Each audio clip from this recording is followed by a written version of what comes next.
Have you ever wondered if On2 salsa dancers are truly in sync with each other on the dance floor? Although the turn patterns and moves may seem very coordinated and smooth, what about the footwork? Are the dancers' steps completely in sync? Well, we're going to examine that question in this video. But first, welcome back to Salsa Goals and get ready, because we're about to reveal a subtle aspect of On2 timing that you might not hear about anywhere else, exclusively here on Salsa Goals. Now remember that there are at least 3 slightly different timings of the basic On2 stepping pattern, something we broke down in this previous video.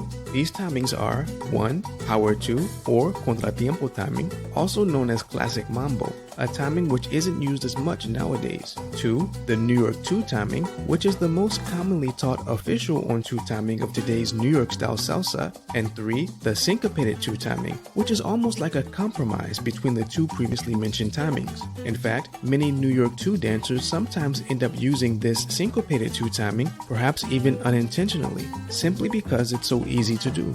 After all, the difference is only half of a beat. However, many On2 dancers specifically use the New York 2 timing of 1, 2, 3, 5, 6, 7. And in our last video, we examined 3 reasons that the New York 2 timing might seem to be out of sync with the rhythm of the music for some people. However, while it's important to be in sync with the rhythm of the music, there is another important way that we need to be in sync. How is that? Well, imagine 2 musicians. One plays the saxophone, the other plays the trumpet. When each musician practices by themselves, they only have to make sure that their individual instrument is in tune. However, if they are both playing a song together, then their instruments also need to be in tune with each other.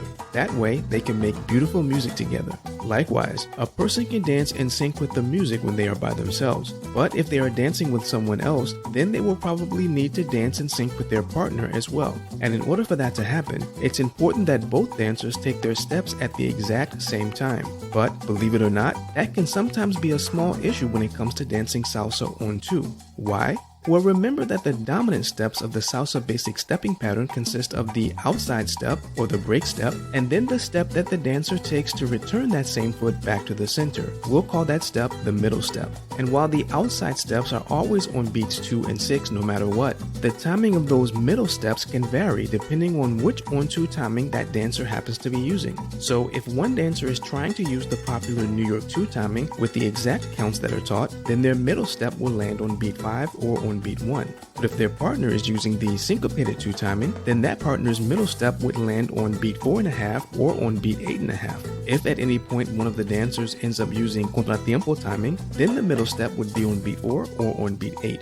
In either case, the break steps of both dancers on beats 2 and 6 would always be in sync, but the middle steps could vary by an interval of half a beat or even 1 full beat. Why is this important? Well, it might not make much of a difference to the dancers themselves, and others may not even notice this, especially if they are paying more attention to all the fancy turn patterns. However, remember that some look at the feet of a dancer in order to determine whether or not that person is truly dancing in sync with the rhythm. And if 2 people are dancing salsa together as a couple, well, their steps should usually be in sync with each other. So if both dancers are each using slightly different On2 timings, well, some people might notice the discrepancy with the timing of those middle steps, even if the break steps are in sync. Also, On2 dancers can sometimes unintentionally switch back and forth between these different timings during the same song. For example, many New York 2 dancers may intend to take their middle steps on beat 5 or on beat 1, but they may actually end up by taking those middle steps half a beat earlier, on beat 4.5 or on beat 8.5.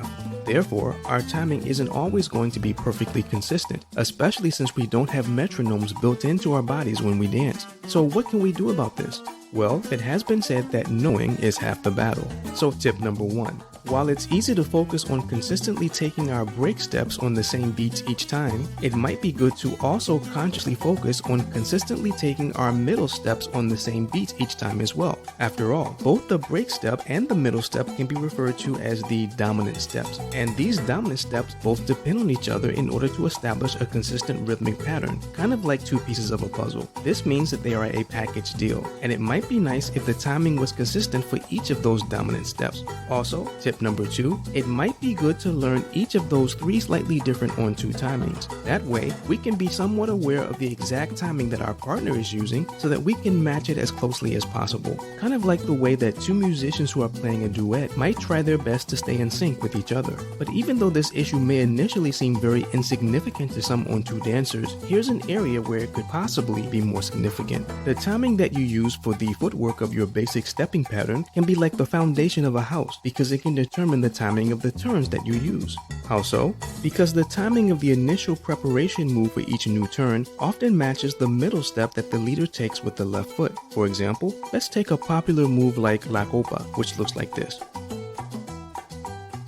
Notice that while facing his partner, the leader first takes a backwards break step with his left foot, also known as an open break. Then he gently pulls the follower towards himself so that she does a half turn, which causes her to face the opposite direction. At this point, he will stop the follower from turning any further by pausing her movement, also known as a check. And this check allows her to stop the momentum of her turn and prepare for the next move. However, with La Copa, the moment that the leader checks the follower's movement generally matches the timing of the middle step that the leader takes with his left foot. But imagine if the leader were to check the follower while simultaneously taking his left middle step on beat 8, a full beat before the follower takes her corresponding middle step 1 beat later on beat number 1. Well, in that case, he might end up stopping her body's momentum a little bit before her steps actually had a chance to catch up. And there is a small but possible chance that others could notice this discrepancy, especially since the dancer's steps were a little bit out of sync. Therefore, it might help the dancers to stay in sync a little better if the timing of their respective middle steps is on the same page, rhythmically speaking. And when it comes to timing, as with many other things in life, it's not enough to just be on the same page. Instead, it's important to be on the same sentence, better yet, the same word as your partner. This doesn't mean that these tiny rhythmic discrepancies of 1 beat or less will cause guaranteed problems, or that they will even be noticeable to everyone. In fact, they may be insignificant and don't necessarily cause problems, but others could potentially notice if the steps of each dancer are sometimes out of sync, even just by a little bit. Therefore, without a doubt, salsa on 2 is great, and there is a reason that it's so popular around the world. But as we've seen, although on 2 dancing has its advantages, there are subtle timing variations that can cause confusion for some, especially those who are beginners. This can especially be the case because some salsa dance instructors teach the New York 2 by counting out the steps one way when their feet are actually doing something different, and this can be confusing, especially for beginners. But salsa on 2 definitely has different qualities and different angles which make it unique and special, just like a diamond. And while the existence of these subtle variations of on 2 timing can be confusing initially, once you understand them, they can allow for flexibility and more ways of expressing musicality. So that's all for now, but Salsa Goals will be back with more innovative salsa music and dance concepts. So stay tuned for the next video, and until next time, stay safe, stay connected to the rhythm, and most importantly, keep dancing salsa.